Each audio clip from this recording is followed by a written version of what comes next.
Okay, Assalamualaikum guys. Welcome back to Ilham Channel. Okay, hari ini aku akan kongsikan cerita tentang kisah Mona Fendi yang merupakan dukun yang terkenal pada tahun 1990-an. Dan dia telah melakukan pembunuhan yang sangat kejam di Malaysia sekitar tahun 1993. Kes Mona Fendi merupakan dukun yang terkenal di Malaysia pada waktu dahulu. Dan Mona Fendi ni pernah terlibat dalam satu kes pembunuhan yang sangat kejam, iaitu di mana Mona Fendi telah membunuh seorang bekas Don Negeri dengan cara yang sangat kejam. Okey guys, nama sebenar Mona adalah Maznah binti Ismail, dan Mona ni telah dilahirkan di Kangar Perlis pada tahun 1956. Mona telah dituduh membunuh Adun Negeri Batu Talam Pahang, iaitu Datuk Mazlan, sekitar tahun 1993. Sebelum Mona ni menjadi dukun ataupun seorang bomoh perubatan tradisional, dia merupakan seorang penyanyi. Dan Mona ni pernah mengeluarkan album dia yang pertama bertajuk Diana 1 dan Ku Nyanyikan Lagu Untukmu. Dan album-album Mona ni telah diterbitkan sekitar tahun 1987. Dan disebabkan masa tu dia pun dah jadi artis, dan dia pun telah menggunakan nama-nama glamour dia untuk dikenali ramai. Jadi Mona ni pun telah menggunakan nama Mona Fendi, iaitu hasil gabungan nama dia dan suami dia, iaitu Effendi. Dan bila bergabung menjadilah Mona Fendi. Apabila bidang nyanyian yang Mona ceburi ni tidaklah mendapat perhatian sangat, dan dia pun telah berubah arah untuk menceburi bidang perubatan tradisional. Suami Mona ni bernama Effendi, ataupun nama sebenar dia dikenali sebagai Muhammad Effendi Abdul Rahman. Dan hasil perkahwinan Mona Fendi ni, dia orang pun telah dikurniakan seorang anak perempuan yang bernama Mas Diana. Okey guys, kalau korang nak tahu, Effendi ni adalah suami Mona yang ketiga. Dan Fendi ni dikatakan pernah menuntut ilmu persilatan di negara jiran, iaitu Indonesia. Selain juga dia menuntut ilmu persilatan, dia juga dikatakan telah menuntut ilmu gaib. Okey guys, jadi aku akan teruskan kepada kronologi pembunuhan Datuk Mazlan ni.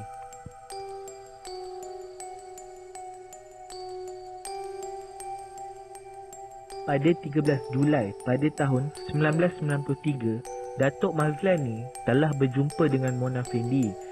Dan tujuan Datuk Mazlan ni berjumpa dengan Mona Fendi adalah untuk mengukuhkan kedudukan Datuk Mazlan ni dalam dunia politik. Disebabkan Mona Fendi ni adalah dukun yang sangat famous, jadi Datuk Mazlan ni ambillah kesempatan untuk berjumpa dengan diorang, supaya diorang ni dapat tolong dia untuk mengukuhkan kedudukan dia di dalam dunia politik. Dan bantuan yang diminta oleh Datuk Mazlan ni bukanlah dari segi wang, tetapi menggunakan ilmu gaib.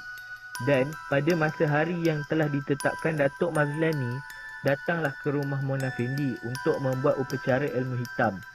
Pada masa hari kejadian ni, Fendi, suami Mona, telah meminta Mona untuk memetik bunga, dan bunga ni digunakan untuk upacara mandian bunga Datuk Mazlan. Masa upacara mandi bunga, Datuk Mazlan ni diminta untuk berbaring, dan pada masa tu Mona ni berada di bahagian kepala Datuk Mazlan ni. Pada masa upacara mandi bunga ni telah berlangsung, mata Datuk Mazlan ni telah ditutup dengan kain hitam. Secara tiba-tiba, Juraimi ataupun pembantu Mona Fendi masuk ke dalam bilik di mana Datuk Mazlan mandi. Dan dia telah memancung kepala Datuk Mazlan. Dan Mona ni telah berasa sangat terkejut, sebab dia tak tahu pun pada masa tu akan terjadinya kejadian pembunuhan Datuk Mazlan. Dan Mona ni dianggap bersubahat di dalam kes pembunuhan Datuk Mazlan, sebab masa kejadian tu Mona ada dekat situ. Okey guys, pada 23 Julai 1993, keadaan yang mengerikan di mana mayat Datuk Mazlan ni telah dikerat 18 dan kemudiannya mayat Datuk Mazlan ni dijumpai ditanam di dalam satu lubang. Mayat Datuk Mazlan ni telah dijumpai berada di kampung Paman Rauk Pahang. Dan suspek utama dalam kes ni ialah suami Mona, iaitu Fendi, dan juga pembantu diorang, iaitu Juraimi. Kalau korang nak tahu, pembantu Mona Fendi ni adalah seorang penagih dadah. Pada masa Juraimi ni kena tangkap dengan pihak polis, dialah yang telah membongkarkan di mana mayat Datuk Mazlan telah ditanam.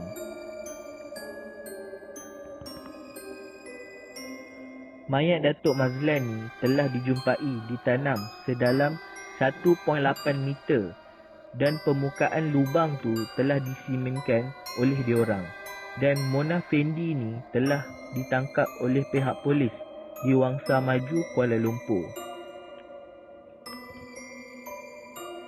Pada 14 Oktober pada tahun 1997, hakim telah menjatuhkan hukuman gantung ke atas Mona Fendi, suami Mona, dan juga pembantu dia Juraimi.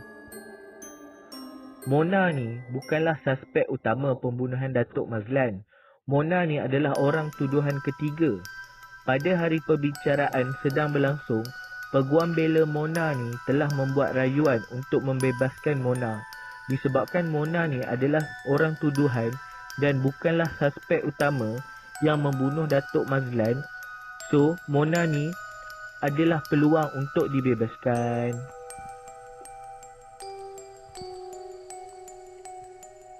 Tapi sayangnya, rayuan peguam bela Mona ni telah ditolak. Mona ni pernah berkata, kalau dia dibebaskan, dia nak suami dia pun dibebaskan.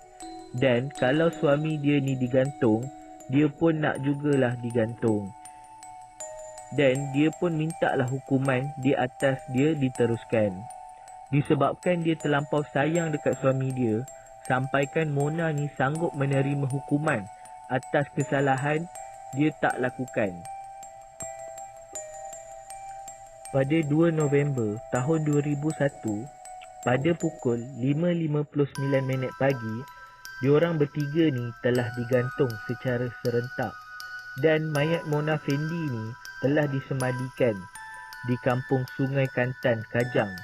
Dan Juraimi pun telah dikuburkan di kampung Teluk Gong, Kelang.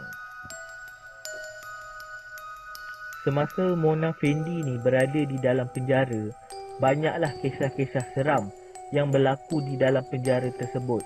Disebabkan Mona Fendi ni telah menuntut ilmu kebal di Indonesia, banyaklah yang kata Mona Fendi ni sangatlah kebal dan tidak lut kalau mati. Okey guys, salah satu cerita yang sangat famous, iaitu cerita ni telah dipercayai oleh masyarakat kita, iaitu di mana Mona Fendi ni telah digantung sebanyak 3 kali tetapi tak berjaya. Dan pada gantungan tali yang terakhir barulah diorang ni mati. Ada juga yang mengatakan Mona Fendi ni boleh lari daripada penjara. Kemudian dia boleh balik ke penjara tu tanpa seorang pun sedar. Dan Mona Fendi ni dipercayai boleh menerapungkan diri di dalam penjara. Dan diorang juga dipercayai boleh membaca surah Al-Fatihah secara terbalik. Dan ada juga yang mengatakan bahawa pada hari yang terakhir Mona Fendi nak digantung, Mona ni telah meminta kemian. Okey guys, di mana cerita ni telah dikongsikan oleh Sarjan Azizah, iaitu pegawai penjara yang telah menjaga Mona di dalam penjara. Pada masa dalam penjara tu, iaitu sel akhir, Mona ni telah ditempatkan di bawah jagaan Sarjan Azizah ni. Dan sel yang diduduki oleh Mona ni adalah sel yang paling depan ataupun sel yang pertama. Jadi, pada masa first day Sarjan Azizah ni ditugaskan untuk menjaga Mona, Mona ni telah menegur Sarjan Azizah ni dengan memberi salam. Tapi Sarjan Azizah ni dia tak layan. Dan Mona ni telah memberi salam pada hari kedua, ketiga dan keempat. Dan pada hari yang keempat ni, Sarjan Azizah ni telah menjawab salam daripada Mona. Dan pada masa itulah Sarjan Azizah ni dengan Mona menjadi kawan baik. Menurut cerita Sarjan Azizah ni, Mona ni merupakan seorang yang sangat sopan dan Mona ni tak pernah pun meninggalkan solat 5 waktu. Dan Mona ni selalu membaca Al-Quran. Mona ni juga merupakan seorang yang sangat menjaga kata-kata. Dan Mona ni tak pernah bercerita pasal benda-benda buruk pada Sarjan Azizah ni. Jadi apa yang dikatakan oleh netizen ni dan cerita-cerita seram tu adalah tidak benar dan rekaan semata-mata.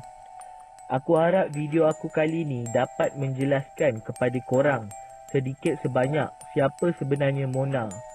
Dan Mona ni bukanlah suspek utama yang membunuh Datuk Mazlan. Yang telah membunuh Datuk Mazlan ni adalah Effendi dan juga pembantu dia Juraimi. Ada juga yang mengatakan diorang ni kebal lah, boleh hilang ke sana ke sini. Sebenarnya semua tu adalah rekaan sahaja. Aku harap cerita aku tentang penerangan Mona Fendi ni boleh membuka minda korang. Okey guys, macam itulah cerita aku pasal Mona Fendi ni. Aku harap korang enjoy dengan video aku. Dan korang jangan lupa tekan butang like, subscribe and share video aku. Okey guys, kita berjumpa dekat video yang akan datang. Yang mana belum subscribe tu, aku harap korang boleh subscribe supaya korang tidak terlepas dekat video yang akan datang. Okey guys, sampai sini je lah video aku. Assalamualaikum.